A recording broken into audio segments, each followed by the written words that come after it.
Yes. Wow. According to this small table. Okay. Fragrance clogs the lymphatic system.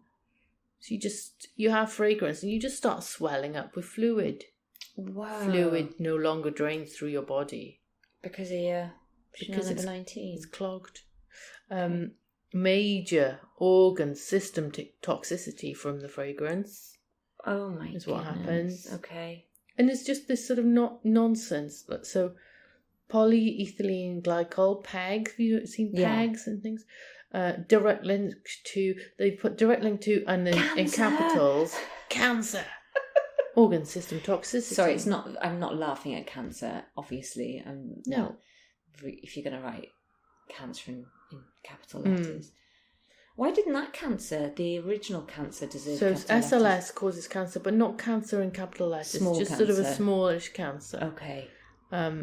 So I was like, maybe I'm just being a bell end and just judging these people when they're actually saying things that are true and real, and I should pay attention to them. Okay. So I started to look on the internet for some of the ingredients. I didn't have brain space to look for all of them. I just kept getting distracted. Okay. So bentrimonium chloride is seen in quite a lot of conditioners, and I think it's makes things a bit slippery. Right. And what did Live Love Fruit say that it causes? Damage to the eyes, inflammatory agent, irritates the skin. And is this true? Well, apparently the EU has restricted bentrimonium chloride to 0.1%, but studies can't find that it causes any problems up to 5% in kids or adults with full body exposure. Right, so the most you could put into any product in the EU is 0.1% of that. Yeah, okay. But they couldn't find any real problems with it. Right. And they had, in the study, they tried up to 5% stuff. And it all seemed to be fine. Yeah. No problem with it. I'm really sorry, but I'm laughing at this. I'm just imagining what a sad rat looks like. Yeah. So SLS causes depression? Question mark? Really? Doesn't it? Because it's in lots of things. Mm-hmm. Is that what it is? Is that why we're depressed, Natalie? Do you think? Yes. Yeah. I found the study that this came from, and it was a rat experiment. So they just basically bothered some poor rats with a really strong concentration of sodium lauryl sulfate, and the rat became depressed. Well, maybe what did he do when he became depressed, though? Maybe he was just a bit sort of... How do we know? Slower, and he didn't want to go out to parties. That's what I was thinking. Did he just use excuses when his... Yeah, he took to his rat bed. Oh. I mean, considering the circumstances, I think anybody would be upset.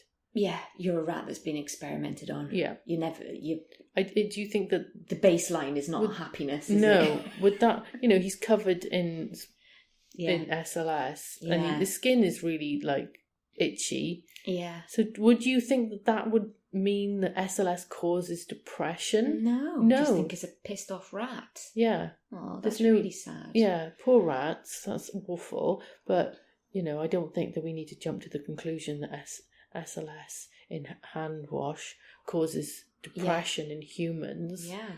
No.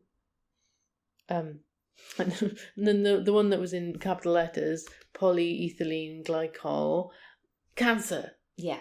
Yeah. So I googled polyethylene glycol cancer, and the first thing that popped up was a study saying how it looks like it prevents colorectal cancer. Oh, so what they did was get it wrong. It links to cancer, though. So they're not wrong. Actually, yeah, you're right.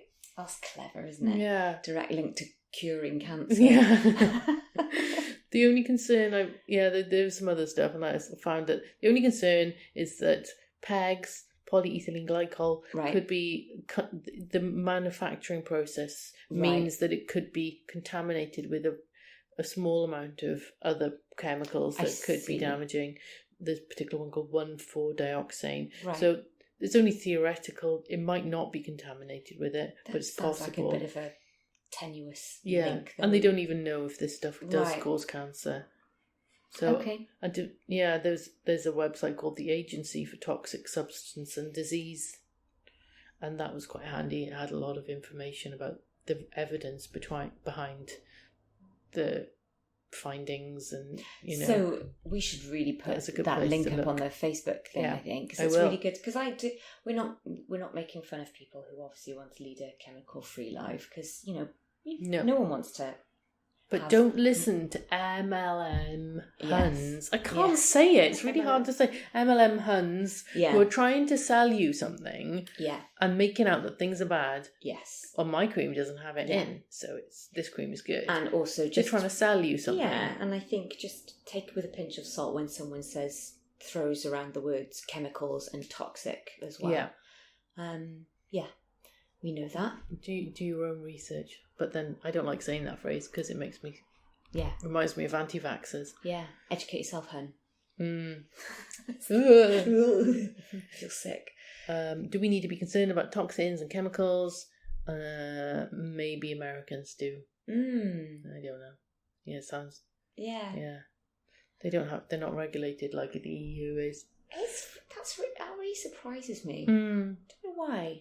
Yeah, it regulates like devices, the FDA. Right. It doesn't look like it regulates cosmetic ingredients or the safety of products at Right. all. That's so interesting. Yeah, so I guess consumers do need to be a bit more switched on. Yeah.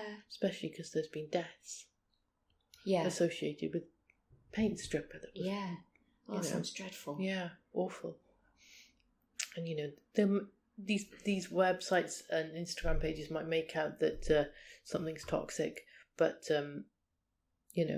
maybe there's a study that shows that something is toxic.